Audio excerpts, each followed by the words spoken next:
Selamat datang di channel Literatus. Inilah 3 filsuf besar Miletus. Mereka adalah Thales, Anaximandros, dan Anaximenes.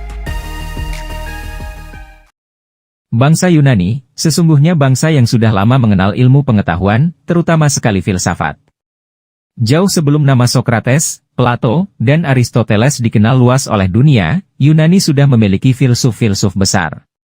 Begitu pula, jauh sebelum nama Athena dikenal luas, Yunani memiliki Miletus, sebagai tempat awal mula peradaban filsafat itu muncul. Miletus adalah kota kecil yang menjadi jejak sejarah peradaban filsafat Yunani dan dunia. Miletus sendiri, sebenarnya wilayah koloni, atau jajahan Yunani. Wilayah ini merupakan wilayah Asia Kecil. Kini, wilayah Miletus masuk ke dalam wilayah Turki. Ada 3 filsuf besar yang memiliki nama mentereng di Miletus. Mereka adalah Thales, Anaximandros, dan Anaximenes. Thales dan pemikirannya. Thales hidup sekitar 626–548 sebelum Masehi. Filsuf yang satu ini dapat dikatakan sebagai seorang penjelajah. Konon, Thales pernah berkelana di Mesir untuk melakukan semacam pengamatan-pengamatan. Di Mesir, Thales pernah mengukur piramida Mesir dengan tolak ukur pada bayangan piramida dengan bayangan Thales sendiri. Konon juga, Thales pernah meramalkan secara tepat terjadinya gerhana matahari. Pada dasarnya, ramalan yang dilakukan Thales tetaplah berdasarkan hasil pengamatan-pengamatan ilmiahnya. Jadi, ramalan yang dimaksud tentu saja semacam prediksi ilmiah, bukan ramalan dukun. Pemikiran Thales. Thales memiliki pemikiran bahwa segala sesuatu yang ada pada alam semesta adalah air. Pelopor filsafat Miletus ini meyakini bahwa segala sesuatu berasal dari air dan akan kembali menjadi air. Terkait Thales, satu hal yang tidak boleh kita lupakan adalah Thales adalah bapak filsafat. Kalau misal Anda bertanya, mengapa Thales dijuluki bapak filsafat? Jawabannya sederhana, yakni, karena Thales adalah filsuf pertama yang tercatat dalam sejarah peradaban filsafat.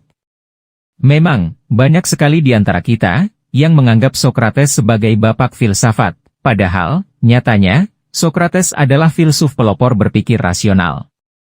Maksudnya ialah, Sokrates menjadi filsuf yang mampu menggugah manusia, supaya berpikir menggunakan akal sehat. Dengan kata lain, Sokrateslah yang mampu melampaui filsafat alam, seperti para filsuf Miletus.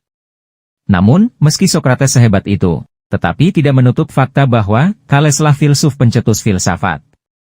Kalaupun hendak menjuluki Sokrates sebagai bapak filsafat, maka ia adalah bapak filsafat rasional. Anaximandros dan pemikirannya. Anaximandros hidup sekitar 610–546 sebelum Masehi.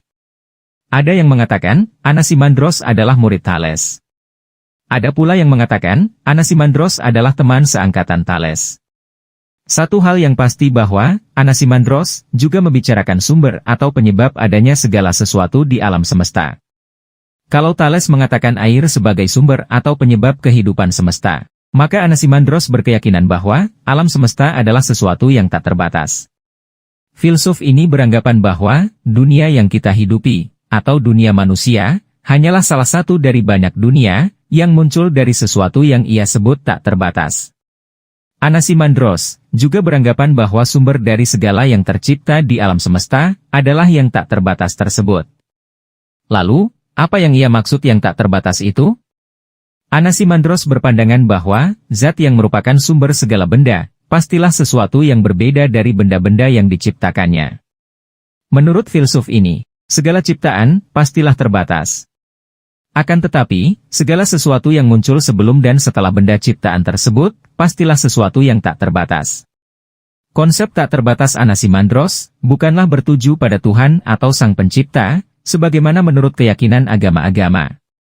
Tak terbatas selaku sumber pengada benda-benda yang tercipta menurutnya, maksudnya ialah, segala benda yang terdapat di alam semesta, tercipta karena sifat yang terkandung dalam benda-benda, saling berperang satu sama lainnya.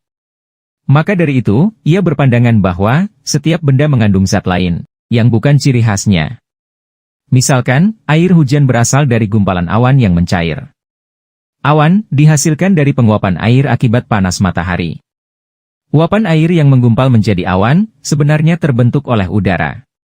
Dengan demikian, Anaximandros tidak mematok salah satu unsur sumber pencipta benda, sebagaimana Thales yang mematok air, sebagai sumber segala yang ada di alam semesta.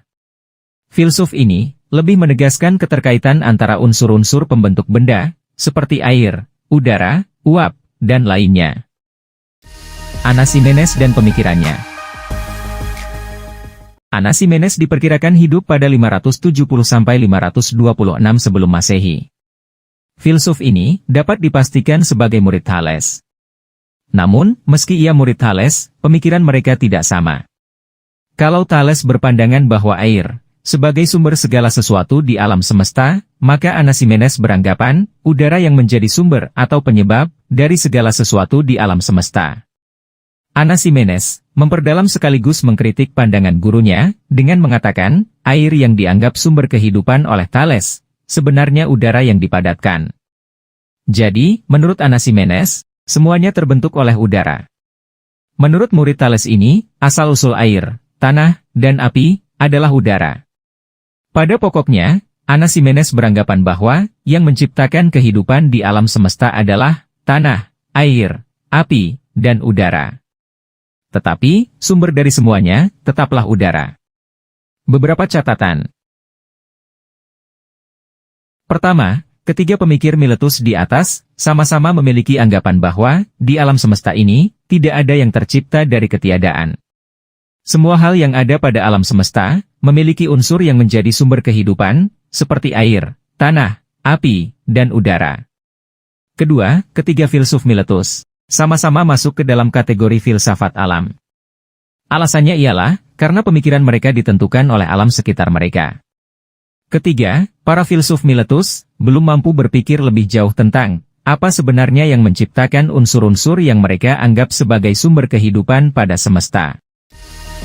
Setelah menonton video edukasi filsafat umum tentang filsuf Miletus, mari kita beranjak ke pemikiran filsuf Athena, yaitu Socrates, Plato, dan Aristoteles. Namun, meskipun demikian Socrates tidak pernah mau disebut orang yang bijaksana. Ia lebih senang menyebut dirinya sebagai pecinta kebijaksanaan. Socrates mengatakan, orang yang paling bijaksana adalah orang yang mengetahui bahwa dia tidak tahu apa-apa. Bagi sang filsuf, dunia ide adalah dunia paling sempurna dan menjadi sumber yang menggerakkan kehidupan manusia. Sedangkan dunia kenyataan bagi Plato adalah dunia tidak sempurna karena sebagai tiruan dari dunia ide. Contoh, bentuk sebuah gelas. Jika mengikuti konsep dunia Plato maka bentuk sempurna dari sebuah gelas hanya ada pada dunia ide. Bentuk gelas yang berbagai macam seperti yang tersusun di dapur kita adalah bentuk tidak sempurna karena hanya tiruan dari dunia ide. Dalam perenungannya, Aristoteles membayangkan gerakan bintang-bintang dan planet-planet yang memandu gerakan di atas bumi. Ia meyakini, bintang dua dan planet dua bergerak pasti disebabkan oleh sesuatu. Aristoteles mengatakan pasti ada yang namanya penggerak tunggal yang menggerakkan bintang dua dan planet dua. Penggerak tunggal yang ia maksud ialah Tuhan. Filsuf ini meyakini bahwa Tuhanlah yang menjadi penggerak utama dari segala pergerakan pada semesta. Jangan lupa dukung channel ini.